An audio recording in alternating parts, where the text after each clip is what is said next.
स्वागत है आप सभी का हमारे YouTube चैनल अंजना विश्वास में।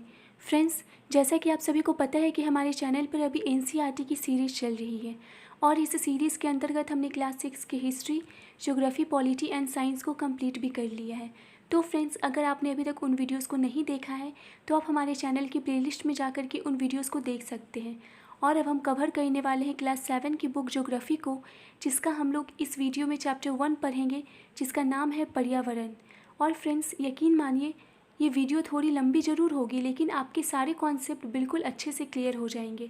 तो चलिए हम अपने चैप्टर की शुरुआत करते हैं। जैसा कि हमारे चैप्टर का नाम है पर्यावरण, तो फ्रेंड्स, पर्यावरण शब्द के बारे में हम थोड़ा सा जान लेते हैं कि आखिर ये शब्द है क्या, इसकी उत्पत्ति कैसे हुई है। तो फ्रेंड्स, ये तो हम सभी जानते हैं कि पर्यावरण को अंग्रेजी में इन्वायरमेंट कहते हैं, लेकिन क्या आपको ये पता है कि ये जो इन्वायरमेंट शब्द है उसकी उत्पत्ति कहाँ से हुई है? तो आप याद रखिए कि ये जो इन्वायरमेंट शब्द है वो फ्रेंच शब्द एनवायरोनेर या एनवायरोनेर शब्द से बना है, जो कि एक फ्रेंच शब्द है और इसका अर्थ है पड़ोस। पड़ोस कहने से हमारा तात्पर्य है हमारे आसपास का क्षेत्र। तो फ्रेंड्स, यहाँ से हमने जो सीखा वो ये है कि इन्वायरमेंट शब्द की उत्पत्ति फ्रेंच शब्द एनवायरोनेर से हुई है और उसका अर्थ होता है पड़ोस, यानी कि हमारे आसपास का क्षेत्र। तो ये बात आप याद रखेंगे। और अब हम आगे बढ़ते हैं और जानते हैं कि आखिर पर्यावरण की परिभाषा क्या होती है। तो अभी हमने क्या पढ़ा था फ्रेंड्स कि इन्वायरमेंट शब्द का अर्थ होता है पड़ोस। पड़ोस यानी कि आसपास का क्षेत्र। जब आपको ये पॉइंट माइंड में आ गया तो फिर डेफिनेशन तो आपको याद ही नहीं करना पड़ेगा, बस एक बार इसे पढ़ लीजिए और ये आपके माइंड में बिल्कुल अच्छे से सेट हो जाएगा। कैसे? तो पहले पढ़िए। तो देखिए, इसकी परिभाषा में हमें बताया जा रहा है कि किसी भी जीवित प्राणी के चारों ओर पाए जाने वाले लोग, कहाँ पाए जाने वाले? चारों ओर। अभी हमने क्या पढ़ा था? इन्वायरमेंट शब्द का अर्थ होता है पड़ोस, और पड़ोस का मतलब हमारे आसपास जो चीज़ें पाई जाती हैं वो। तो सिंपल सा है ना कि अगर किसी भी जीवित प्राणी के चारों ओर जो भी चीज़ें पाई जाती है उसे पर्यावरण कहते हैं। लेकिन अब हम इसे थोड़ा अच्छे से लाइन वाइज अगर याद करें, किसी को बताना हो तो कैसे बताएंगे? समझ में तो आ गया हमें। बताना हो तो हम उसे बताएंगे कि किसी भी जीवित प्राणी के चारों ओर पाए जाने वाले लोग, स्थान, वस्तुएं एवं प्रकृति को पर्यावरण कहते हैं। तो इस तरीके से आपको ये परिभाषा बिल्कुल अच्छे से याद रखना है। वहीं अगर हम बात करें फ्रेंड्स कि जो पर्यावरण होता है वो कितने प्रकार का होता है, तो ये 2 प्रकार के होते हैं। एक प्राकृतिक पर्यावरण और दूसरा मानव निर्मित पर्यावरण। अगर हम प्राकृतिक पर्यावरण की बात करें तो ये आपके माइंड में आ रहा होगा प्राकृतिक का मतलब क्या होता है, लेकिन थोड़ा सा रुक जाइए, उसके बाद अपने दिमाग पे जोर डालिएगा। पहले हम ये देख लेते हैं कि इसके अंतर्गत क्या क्या चीज़ें आती हैं। तो फ्रेंड्स, इसके अंतर्गत 2 चीज़ें आती हैं, एक जीवीय और दूसरा अजीवीय।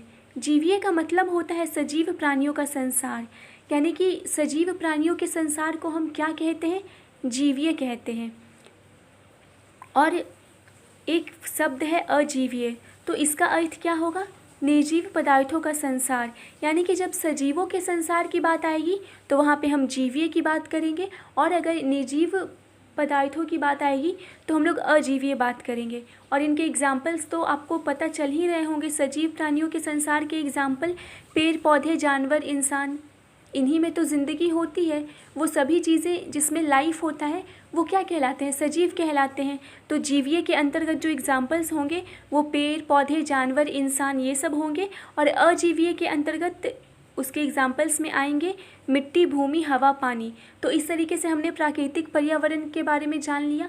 वहीं अगर हम मानव निर्मित पर्यावरण की बात करें फ्रेंड्स, तो सिंपल सी बात है कि मानव द्वारा निर्मित या बनाए गए जो भी चीज़ें होती हैं वो मानव निर्मित पर्यावरण के अंतर्गत आती है।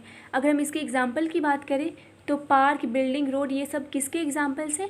मानव निर्मित पर्यावरण के एग्जाम्पल्स हैं।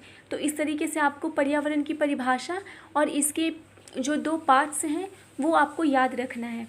अब देखिए, हमें बताया जा रहा है कि प्राकृतिक पर्यावरण किसे कहते हैं और इसका निर्माण कैसे होता है।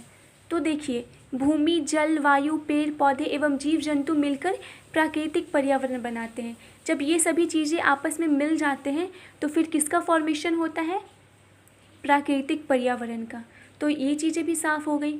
वहीं फ्रेंड्स, अगर हम प्राकृतिक पर्यावरण के घटकों की बात करें तो इसके अंतर्गत आता है स्थल मंडल, वायुमंडल, जलमंडल, जैव मंडल, इन सभी चीज़ों से आप भली भांति परिचित होंगे। लेकिन फ्रेंड्स हमें यहाँ पे पढ़ना है तो पढ़ेंगे तो ज़रूर। देखिए अब हम आगे बढ़ते हैं और स्थल मंडल पे एक विशेष अध्ययन करते हैं।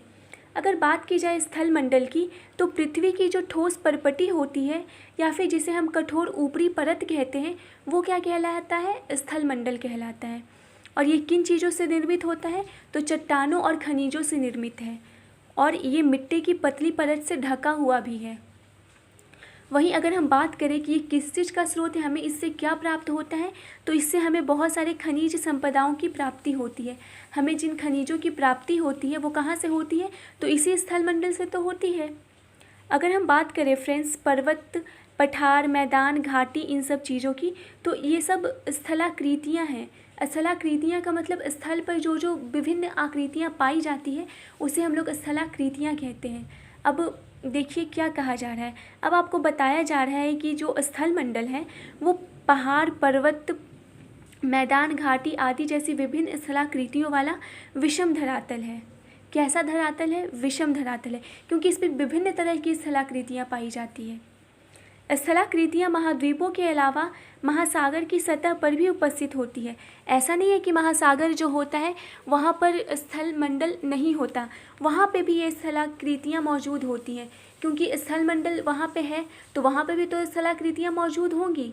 यानी कि महासागर की सतह पर भी बहुत सारी स्थलाकृतियाँ जैसे कि पर्वत, पठार, इन सब चीज़ों की प्राप्ति होती है। यानी कि वहाँ भी ये सब चीज़ें पाई जाती हैं। कहाँ? तो महासागर की सतह पर भी।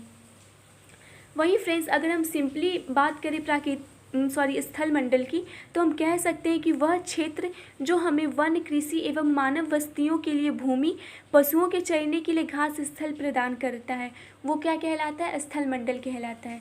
तो फ्रेंड्स यहाँ तक की बातें बिल्कुल अच्छे से क्लियर हैं आप लोगों को। तो अब हम आगे बढ़ते हैं।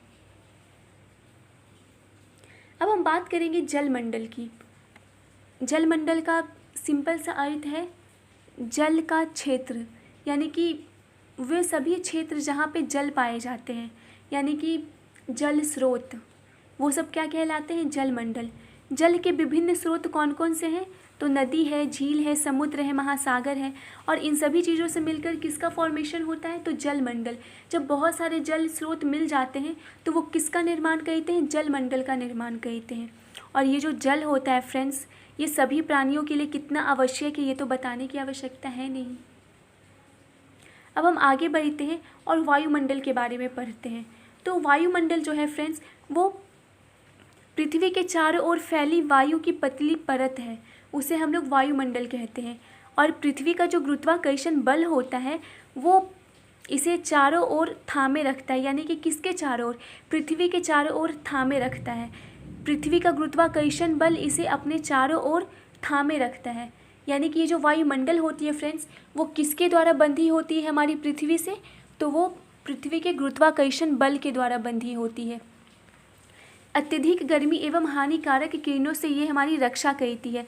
सन से जो बहुत सारे रेज़ आते हैं जो कि हमारे लिए अनयूज़फुल होते हैं, हमारे लिए बहुत बार वो हानिकारक साबित होते हैं, तो उन सब चीज़ों से ये वायुमंडल जो होती है वो हमारी रक्षा करती है। कई प्रकार की गैसों के साथ धूल कण एवं जलवाष्प भी उपस्थित। यानी कि जो वायुमंडल होता है फ्रेंड्स इसमें बस वायु ही उपस्थित नहीं होते, यानी कि बहुत सारे गैस ही नहीं उपस्थित होते, गैसों के अलावा इनमें धूल कण और जलवाष्प भी उपस्थित होते हैं। और इनमें कौन कौन सी गैसें पाई जाती हैं? तो ऑक्सीजन, नाइट्रोजन, कार्बन डाइऑक्साइड जैसी बहुत सारी गैसें इसमें उपस्थित होती हैं। लेकिन आपको याद रखना है कि इसमें गैसों के अलावा भी धूलकण और जलवाष्प मौजूद होते हैं। वहीं फ्रेंड्स इसमें परिवर्तन होने से मौसम एवं जलवायु में परिवर्तन होता है। वायुमंडल में जब परिवर्तन होता है तो किन किन चीज़ों में परिवर्तन देखने को मिलता है? तो मौसम और जलवायु में। तो वायुमंडल भी हम लोगों ने अच्छे से समझ लिया। अब हम लोग जैव मंडल के बारे में पढ़ लेते हैं। तो देखिए फ्रेंड्स पादप एवं जीव जंतु मिलकर जैव मंडल या सजीव संसार का निर्माण करते हैं। यानी कि जब पादप और जीव जंतु एक स्थान पे मिल जाते हैं तो वहाँ पे किस मंडल का फॉर्मेशन होता है, जैव मंडल का फॉर्मेशन होता है, और उसे ही हम लोग सजीव संसार भी कहते हैं। लेकिन अगर हम इसे दूसरे तरीके से समझना चाहें तो आप इसे ये भी कह सकते हो कि यह पृथ्वी का वह संकीर्ण क्षेत्र है जहाँ स्थल, जल एवं वायु मिलकर जीवन को संभव बनाते हैं।